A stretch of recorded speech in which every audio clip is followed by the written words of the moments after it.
This is Aldous Huxley, a man haunted by a vision of hell on earth. A searing social critic, Mr. Huxley, 27 years ago, wrote Brave New World, a novel that predicted that someday the entire world would live under a frightful dictatorship. Today, Mr. Huxley says that his fictional world of horror is probably just around the corner for all of us. We'll find out why in a moment. The Mike Wallace Interview, presented by the American Broadcasting Company in association with the Fund for the Republic, brings you a special television series discussing the problems of survival and freedom in America. Good evening. I'm Mike Wallace. Tonight's guest, Aldous Huxley, is a man of letters, as disturbing as he is distinguished. Born in England, now a resident of California, Mr. Huxley has written some of the most electric novels and social criticism of this century. He's just finished a series of essays called Enemies of Freedom, in which he outlines and defines some of the threats to our freedom in the United States. And Mr. Huxley, right off the bat, let me ask you this. As you see it, who and what are the enemies of freedom here in the United States? Well, I don't think you can say who in the United States. I don't think there are any sinister persons deliberately trying to rob people of their freedom. But I do think, first of all, that there are a number of impersonal forces which are pushing in the direction of less and less freedom. And I also think that there are a number of technological devices which anybody who wishes to use can use to accelerate this process of going away from freedom, of imposing control. Well, what are these forces and these devices, Mr. Huxley? I should say that there are two main impersonal forces. The first of them is not exceedingly important in the United States at the present time, though very important in other countries. This is the force which in general terms can be called overpopulation, the mounting pressure of population pressing upon existing resources. This, of course, is an extraordinary thing. Something is happening which has never happened in the world's history before.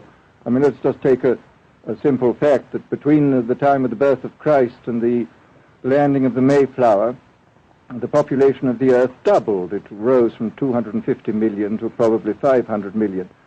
Today, the population of the Earth is rising at such a rate that it will double in half a century. Well, why should overpopulation work to diminish our freedoms?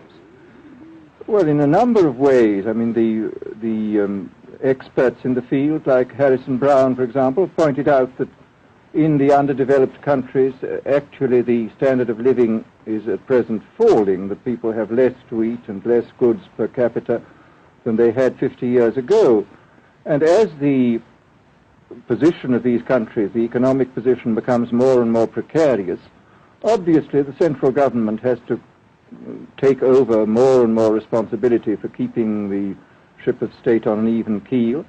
And then, of course, you're likely to get social unrest under such conditions, with again an intervention of the central government. So that I think one sees here a pattern which seems to be pushing very strongly towards a totalitarian regime. And unfortunately, as in all these underdeveloped countries, the only highly organized political party is the Communist Party, it looks rather as though they will be the heirs to this unfortunate process, that they will step into the position of power. Well, then, ironically enough, one of the greatest forces against communism in the world, the Catholic Church, according to your thesis, would seem to be pushing us directly into the hands of the communists because they are against birth control. Well, I think this strange paradox probably is true. There is it's an extraordinary situation, actually. I mean, one has to look at it, of course, from a biological point of view. The whole essence of biological life on Earth is a question of balance, and what we have done is to practice death control in a most intensive manner without balancing this with birth control at the other end. Consequently, the birth rates remain as high as they were, and death rates have fallen substantially. All right, then. So much for the time being, anyway, for overpopulation. Another force that is diminishing our freedoms. Well, another force which I think is very strongly operative in this country is the force of what may be called over-organization. As technology becomes more and more complicated, it becomes necessary to have more and more elaborate organizations, more hierarchical organizations. And incidentally, the advance of technology has been accompanied by an advance in the science of organization. It's now possible to make organizations on a larger scale than was ever possible before. And so that you have more and more people living their lives out as subordinates in these hierarchical systems controlled by bureaucracies, either the bureaucracies of big business or the bureaucracies of big government. Mm-hmm. Mm-hmm. Now, the devices that you were talking about, are there specific devices or methods of communication which diminish our freedoms in addition to overpopulation and over-organization? Well, there are certainly devices which can be used in this way. I mean, let us take, after all, a piece of very recent and very painful history is the propaganda used by Hitler, which was incredibly effective. I mean, what were Hitler's methods? Hitler used terror on the one kind, brute force on the one hand, but he also used a very efficient form of propaganda, which he was using every modern device at that time. He didn't have TV, but he had the radio, which he used to the fullest extent, mm-hmm. and was able to impose his will on an immense mass of people. I mean, the Germans were a highly educated people. Well, we're aware of all this, but how do you equate Hitler's use of propaganda with the way that propaganda, if you will, is used, let us say, here in the United States? Are you suggesting that there is a parallel? Needless to say, it's not being used in this way now, but the point is, it seems to me, that there are methods at present available, methods superior in some respects to Hitler's methods, which could be used in a bad situation. I mean, what I feel very strongly is that we mustn't be caught by surprise by our own advancing technology. This has happened again and again in history. Technology has advanced, and this changes social conditions, and suddenly people have found themselves in a situation which they didn't foresee and doing all sorts of things they didn't really want to do. Well, now, what do you mean? Do you mean that we develop our television, but we don't know how to use it correctly? Is that the point that you're making? Well, at present, the television, I think, is being used quite harmlessly. It's being used, I think, I would feel it's being used too much to distract everybody all the time. But, I mean, imagine, which must be the situation in all communist countries, where the television, where it exists, is always saying the same thing the whole time, is always driving along. It's not creating a wide front of distraction, it's creating a one-pointed drumming in of a single idea all the time. It's obviously an immensely powerful instrument. Mm-hmm. So you're talking about the potential misuse of the instrument. Exactly. We have, after all technology is in itself morally neutral. These are just powers which can either be used well or ill. It's the same thing with atomic energy. We can either use it to blow ourselves up, or we can use it as a substitute for the coal and the oil which are running out. You've even written about the use of drugs in this light. Well, now, this is a very interesting subject. I mean, in this book that you mentioned, this book of mine, Brave New World, I postulated a substance called soma, which was a very versatile drug. It would make people feel happy in small doses. It would make them see visions in medium doses, and it would send them to sleep in large doses. Well, I don't think such a drug exists now, nor do I think it will ever exist, but we do have drugs which will do some of these things, and I think it's quite on the cards that we may have drugs which will profoundly change our mental states without doing us any harm. I mean, this is the pharmacological revolution which has taken place, that we have now powerful mind-changing drugs which, physiologically speaking, are almost costless. I mean, they are not like opium or like cocaine, which do change the state of mind, but leave terrible results physiologically and morally. Mr. Huxley, in your new essays, you state that these various enemies of freedom, are pushing us toward a real-life, brave new world, and you say that it's awaiting us just around the corner. First of all, can you detail for us what life in this brave new world which you fear so much, or what life might be like? Well, to start with, I think this kind of the dictatorship of the future, I think will be very unlike the dictatorships which we've been familiar with in the immediate past. I mean, take another book prophesying the future, which was a very remarkable book, George Orwell's 1984. Mm-hmm. Well, this book was written at the height of the Stalinist regime and just after the Hitler regime. And there he foresaw a dictatorship using entirely the methods of terror, the methods of physical violence. Now, I think what is going to happen in the future is the dictators will find, as the old saying goes, that you can do everything with bayonets except sit on them. That if you want to preserve your power indefinitely, you have to get the consent of the ruled. And this they will do partly by drugs, as I foresaw in Brave New World, partly by these new techniques of propaganda.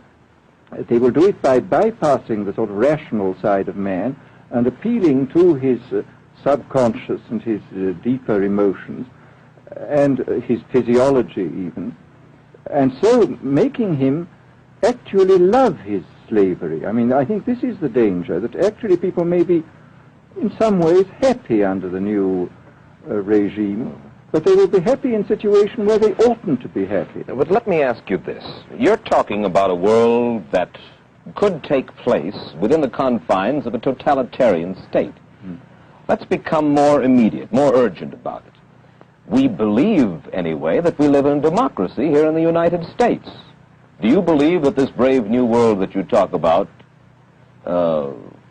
could, let's say, in the next quarter century, the next century, could come here to our shores?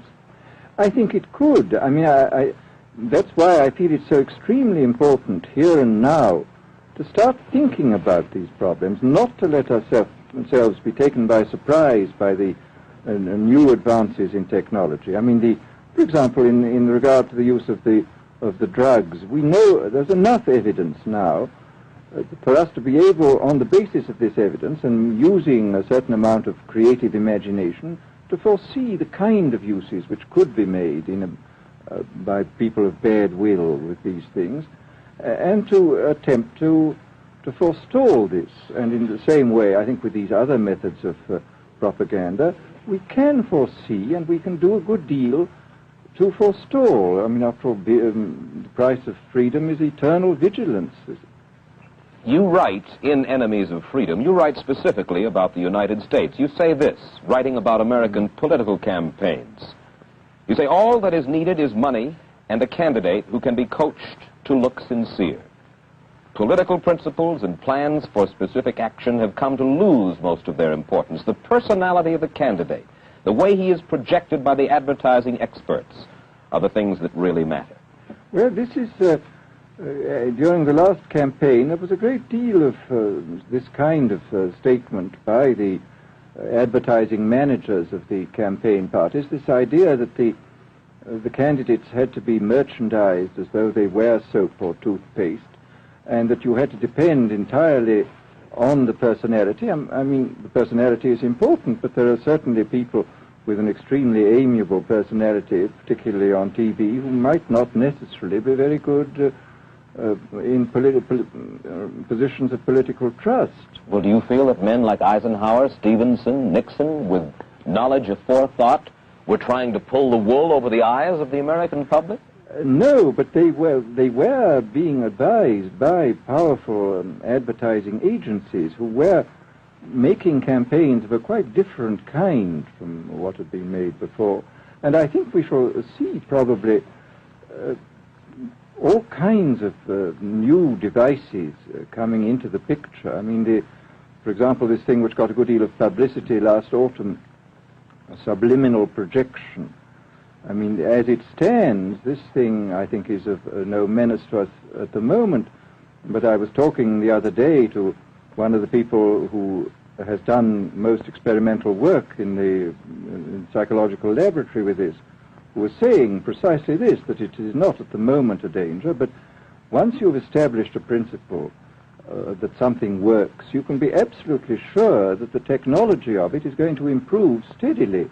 And his view of the subject was that, well, maybe they will use it to some extent in the 1960 campaign, but they will probably use it a good deal and much more effectively in the 1964 campaign, because this is the kind of rate at which technology advances. And we'll be persuaded to vote for a candidate that we do not know that we are being persuaded to vote for. Exactly. This is the rather alarming feature, that you're being persuaded below the level of choice and reason.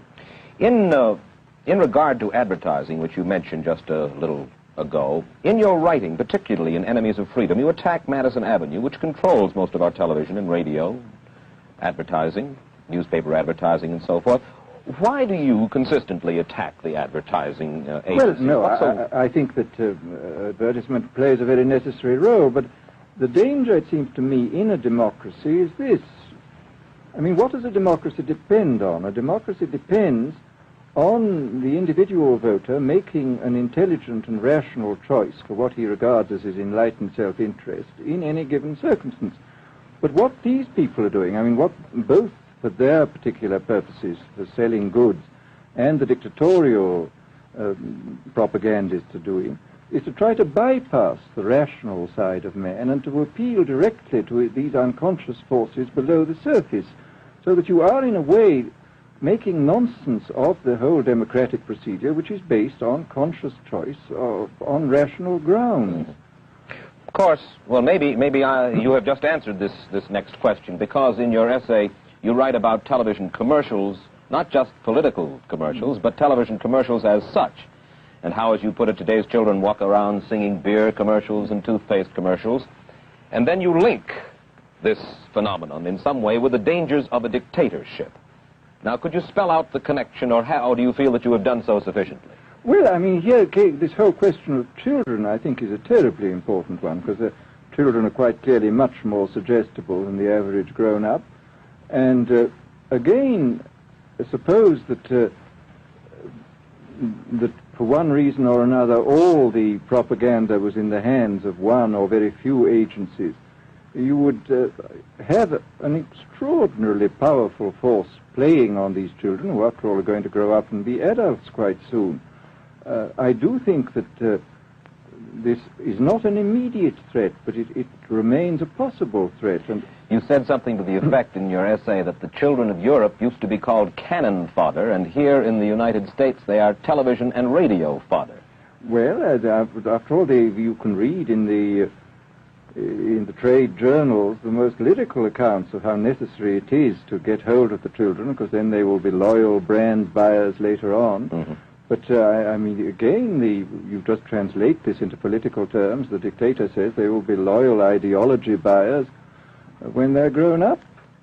We hear so much about brainwashing as used by the communists. Do you see any brainwashing other than that which we've just been talking about that is used here in the United States? Other forms of brainwashing? Not in the form that has been used in China and in Russia, because this is essentially the application of propaganda methods, the most violent kind, to individuals. It's not a shotgun method like the advertising method. It's a way of getting hold of the person and playing both on his physiology and his psychology till he really breaks down, and then you can implant a new idea in his head. The descriptions of the methods are really blood-curdling when you read them, and not only the methods applied to political prisoners, but the methods applied, for example, to the training of the young communist administrators and missionaries. They receive an incredibly tough kind of training, which may causes about 25% of them to break down or commit suicide, but produces 75% of completely one-pointed fanatics. The question, of course, that keeps coming back to my mind is this. Obviously, politics in themselves are not evil. Television is not in itself evil. Atomic energy is not evil. And yet you seem to fear that it will be used in an evil way. Why is it that the right people will not, in your estimation, use them? Why is it that the wrong people will use these various devices and for the wrong motives? Well, I think one of the reasons is that these are all instruments for obtaining power, and obviously the passion for power is one of the most moving passions that exist in man, and after all, all democracies are based on the proposition that power is very dangerous and that it's extremely important not to let any one man or any one small group have too much power for too long a time. After all, what are the British and American constitutions except devices for limiting power? And all these new devices are extremely efficient instruments for the imposition of power by small groups over larger masses. Well, you ask this question yourself in Enemies of Freedom. I'll put your own question back to you. You ask this: in an age of accelerating overpopulation, of accelerating overorganization, and ever more efficient means of mass communication, how can we preserve the integrity and reassert the value of the human individual? You put the question. Now here's your chance to answer it, Mr. Huxley. Well, this is obviously, first of all, it's a question of education. I think it's terribly important to insist on individual values.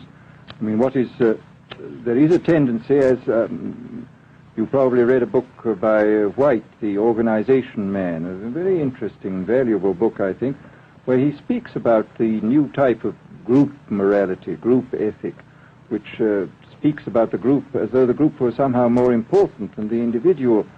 But this seems, as far as I'm concerned, to be in contradiction with what we know about the genetical makeup of human beings, that every human being is unique.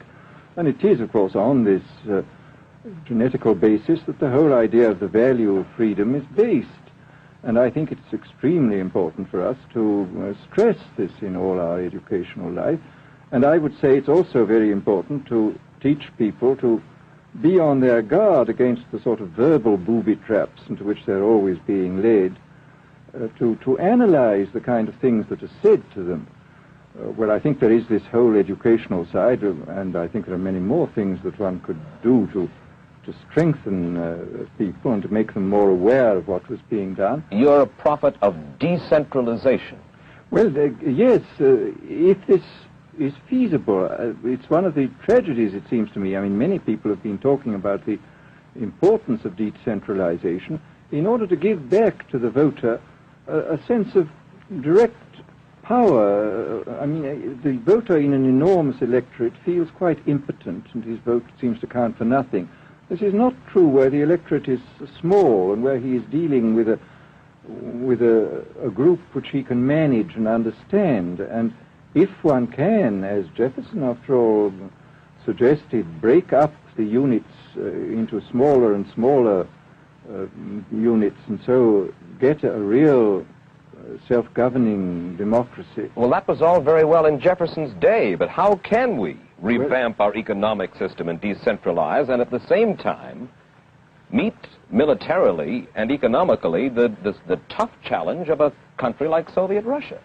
Well, I think the answer to that is that there are, it seems to me that the production, industrial production, is of two kinds. I mean, there are some kinds of industrial production which obviously need the most tremendously high centralization, like the making of automobiles, for example. But there are many other kinds where you could decentralize quite easily and probably quite economically, and that you would then have this kind of decentralized life. After all, you begin to see it now if you travel through the South, this decentralized textile industry which is springing up there. Mr. Huxley, let me ask you this, quite seriously. Is freedom necessary? As far as I'm concerned, it is, yes. Why? Is it necessary for a productive society? Yes, I should say it is. I mean, a genuinely productive society. I mean, I think you could produce plenty of goods without much freedom, but I think the whole sort of creative life of man is ultimately impossible without a considerable measure of individual freedom, that initiative, creation, all these things which we value, and I think value properly, are impossible without a large measure of freedom. Well, Mr. Huxley, take a look again at the country which is in the stance of our opponent anyway it would seem to be there, Soviet Russia. It is strong and getting stronger economically, militarily. At the same time, it's developing its art forms pretty well. It seems not unnecessarily to squelch the creative urge among its people, and yet it is not a free society. It's not a free society, but here is something very interesting, that those members of the society, like the scientists who are doing the creative work, are given far more freedom than anybody else. I mean, it's a privileged aristocratic society in which, provided that they don't poke their noses into political affairs, these people are given a great deal of prestige, a considerable amount of freedom, and a lot of money. I mean, this is a very interesting fact about the new Soviet regime, and I think what we're going to see is a people on the whole with very little freedom, but with an oligarchy on top enjoying a considerable measure of freedom and a very high standard of living.